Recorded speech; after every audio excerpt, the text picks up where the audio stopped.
ॐ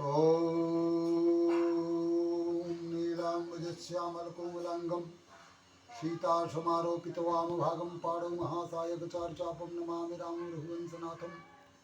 या देवी सर्वभूतेषु निद्रारूपेण ज्ञानरूपेण भक्तिरूपेण सुधारूपेण यादि संस्था नमस्तस्यै नमस्तस्यै नमस्तस्यै नमो नमः। बोले वृंदावन बिहारी लाल की जय, दुर्गा महारानी की जय। प्रिय सज्जनों में सनातन धर्म सम्राट देवर्षि संत विमलेश्वर गुरु आश्रम गुरुकुल अयोध्या बोल रहा हूँ। वर्तमान में रेवाखंड मध्य प्रदेश के नरसिंहपुर जिले से गोटे गांव श्रीधाम से बोल रहा हूँ। नर्मदा के तट पर यहाँ मेरे द्वारा सन 1990 में नर्मदा मंदिर और धर्मशाला बनाया गया, जिसकी स्थापना धर्म सम्राट ब्रह्मलीन दो पीठ के शंकराचार्य स्वरूपानंद जी के कर कमल से हुई थी। और वर्तमान समय में बड़ा ही विषाक्त और लोभी वातावरण फैला हुआ है। हमारे टीवी चैनल के जितने वक्ता हैं, अनुरुद्धाचार्य जी, रामभद्राचार्य जी, इनका कहना है भारत के जितने टीवी चैनल वक्ता हैं अपना अपना चैनल बना के और भारत के लोगों को अंधकार में ढकेल रहे हैं। इनका कहना है कि भगवान राम त्रेता युग में जब शिवलिंग स्थापित किए समुद्र के तट पर, तो रावण ही यज्ञ का प्राण प्रतिष्ठा यज्ञ शिवलिंग रावण के ही नेतृत्व में आचार्यत्व में यज्ञ की शिवलिंग की स्थापना हुई। क्या ये सच है? भारत के चारों शंकराचार्य कान खोल करके पवित्र सुझाव और संस्कृति की जो परंपरा है, शंकराचार्य की जो दिनचर्या और मर्यादा है, उस पर हम सुझाव देना चाहते हैं और आग्रह करते हैं कि सबसे पहले भारत की जनता जैसे हर शंका का समाधान बद्रीनाथ के शंकराचार्य हम मुक्तेश्वरानंद कर देते हैं, जैसे संतोषी माँ शिरडी के साईं बाबा का किया। हिंदू पागल हो चुका है। हिंदू के पास न कोई आधार है, न कोई सूत्र है, न कोई नीति है, न श्रुति स्मृति की परंपरा जानता है। कोई साईं बाबा को पूज रहा है, कोई संतोषी को पूज रहा है, कोई भरम भवानी पूज रहा है, कोई मजार पूज रहा है। लेकिन भारत के जितने हिंदू हैं सब वन टू ऑल लगभग 75% यही कहते हैं कि रावण ने शिवलिंग को स्थापित कराया। अब चारों शंकराचार्य से मेरे साथ जो भारत की बुद्धिजीवी, भारत का जो मानव समाज है, जानना चाहता है कि विष्णु पुराण पुरुषोत्तम, राम मर्यादा पुरुषोत्तम, कृष्ण लीला पुरुषोत्तम, तो क्या रावण ने राम के शिवलिंग की स्थापना समुद्र के तट पर कराया? ये सच है? क्या सच है? कौन था आचार्य? ही भारत की जनता चारों शंकराचार्यों से जानना चाहती है। दूसरी बात, सनातन धर्म, भारतीय संस्कृति और प्रकृति की जो नीति है, प्रकृति माने दुर्गा, दुर्गा माँ की ये इच्छा है कि संसार में जितनी नारी हैं, जैसे नारियल में चुनरी लगाकर मेरे पास आती हैं, उसी तरह से मैंने नारियल को भी बनाया। तो इस धरती पर प्रकृति की सबसे सुंदर रचना स्त्री है, नारी। नारी को पर्दा के अंदर रहने के लिए दुर्गा माता ने बनाया। जब किसी मांगलिक कार्य में, जैसे मुस्लिम महिला जीवन भर बुर्का पहनती है, दुनिया की कोई मुस्लिम महिला में प्रदर्शन नहीं करेगी, बिना बुर्का पहने नहीं निकलती है, उसी तरह से हिंदू महिला का प्रथम कर्तव्य होता है नारी धर्म का आदर करते हुए दुर्गा माँ का कृपा आशीर्वाद प्राप्त करने के लिए हर हिंदू महिला लहंगा और चुनरी पहनकर निकले या साड़ी साया ब्लाउज में निकले, सिर पर उसके धोती रहना चाहिए। क्योंकि नारी की जो सुंदरता है, नारी का जो अंग का प्रदर्शन और सुंदरता है, वो समाज के लिए नहीं, उसके मात्र पति के लिए है।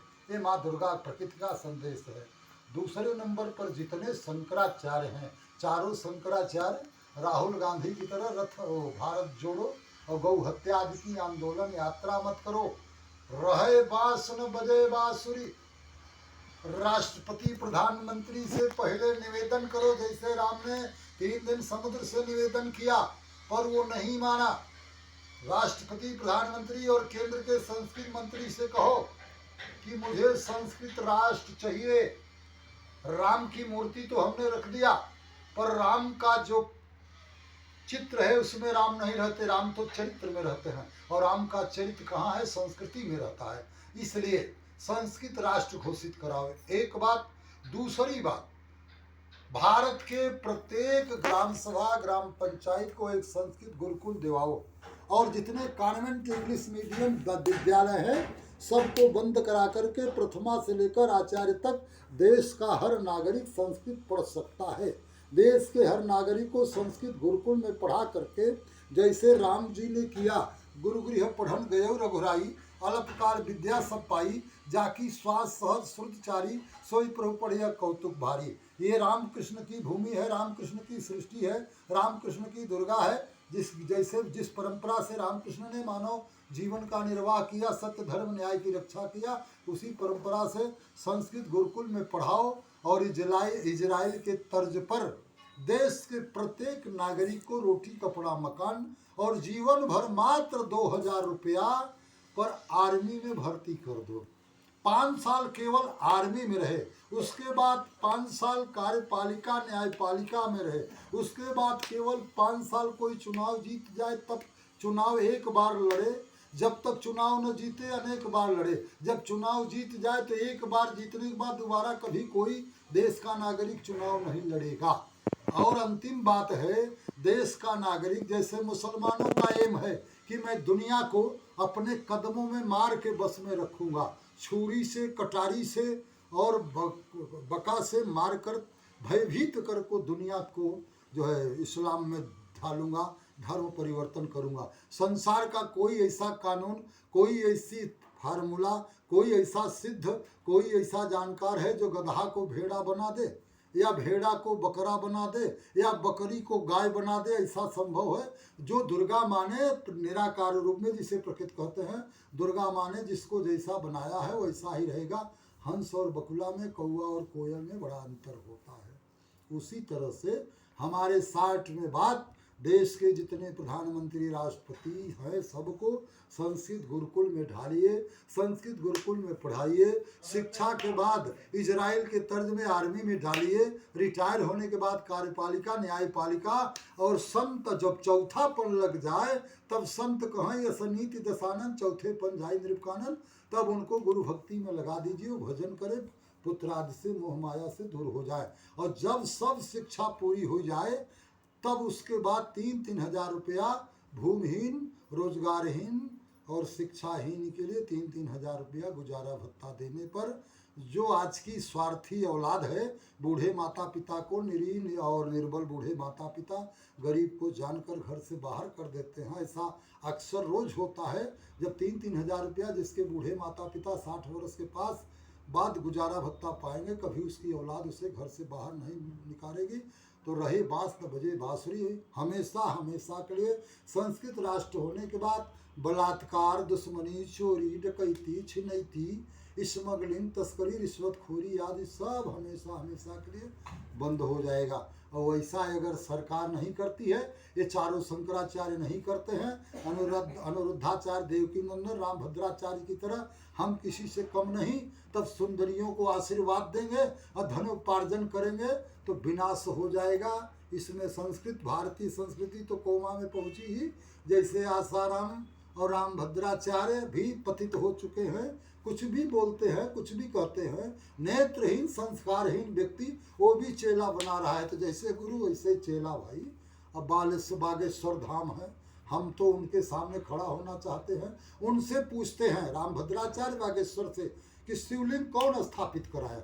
रावण स्थापित कराया, कोई और कराया? और कोई शंकराचार्य, कोई भारत का संत नहीं जानता?